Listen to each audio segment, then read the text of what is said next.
You ever have that moment where someone treats your hard work, your home, or even your peace like it's some kind of playground?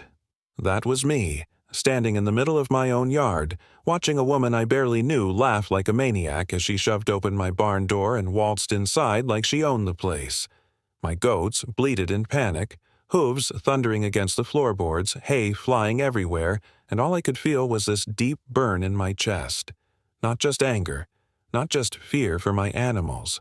It was the kind of fury that comes when someone looks right at everything you've built and decides it as theirs to trample on. Now, let me back up. I'm not some hothead who starts swinging the second someone crosses me. I'm a farmer, through and through. My barn isn't just wood and nails. It's where my goats sleep, where the feed is stored, where hours of sweat and backbreaking labor come together to make a living. And in a small town like mine, respect means everything. If you're the kind of person who cuts corners, lies, or disrespects your neighbors, word gets around fast. Everyone knows. So when this woman, let's call her Tiffany, moved in down the road, I should have trusted my gut the first time I met her.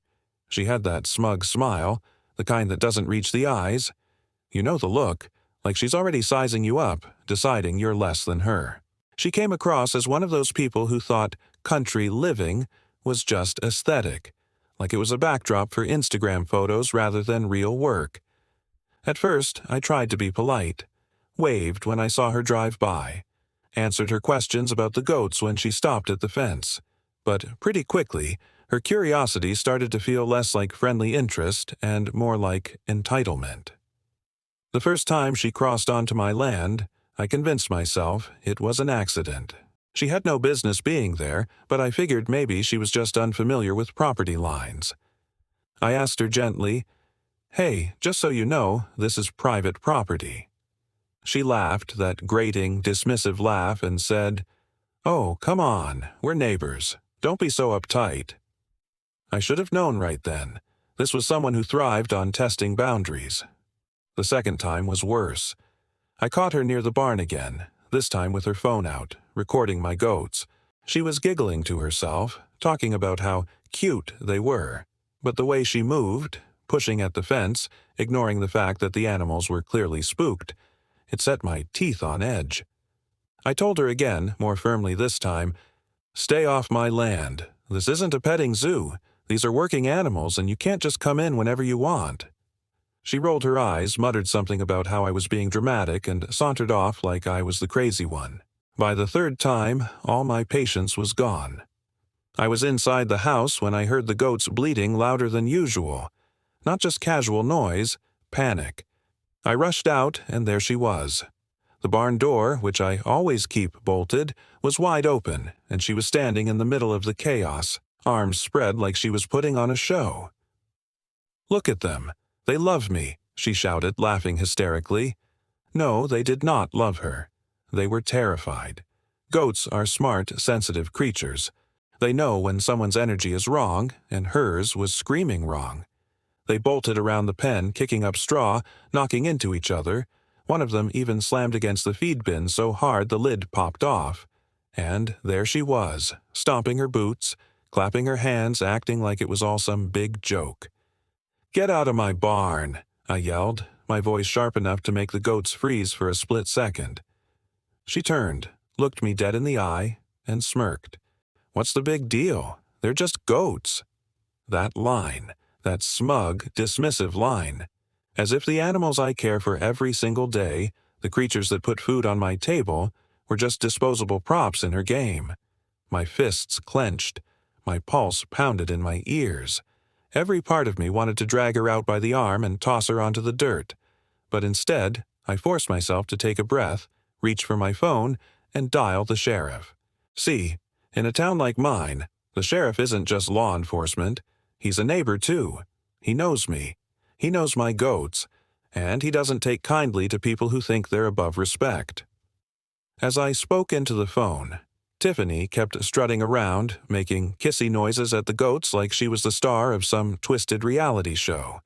She had no idea what was coming. And then karma arrived early, in the form of my goats.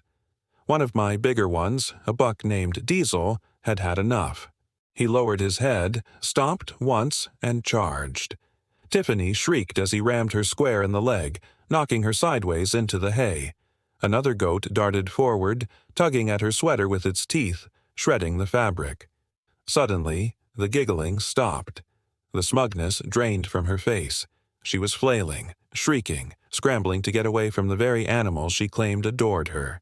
By the time the sheriff pulled up, sirens wailing just enough to announce his arrival, Tiffany was cornered against the stall wall, her clothes ripped, her hair tangled with straw, and her face streaked with tears and dirt. The goats stood around her like a jury, stomping and snorting, refusing to let her pass. The sheriff took one look, raised his brows, and turned to me. "Want to explain this?" he asked, though I could tell he already knew. I kept my voice calm, steady. "She broke into my barn. This is the third time she's trespassed. I warned her. She ignored me." Tiffany started sputtering excuses. "It was just a game. I wasn't hurting anything. He's overreacting." But her words fell flat, especially with Diesel still glaring at her like he was ready for round two. The sheriff didn't waste time. He pulled her up, dusted the straw off his hands, and slapped cuffs on her wrists. "You think this is a game?" he said, his voice low and sharp. "Breaking and entering, trespassing, disturbing livestock, none of that is a game. You're lucky these animals didn't do worse." She was pale, shaking, all that fake bravado gone. For once, she wasn't smirking. She wasn't laughing. She was silent. And I'll tell you something.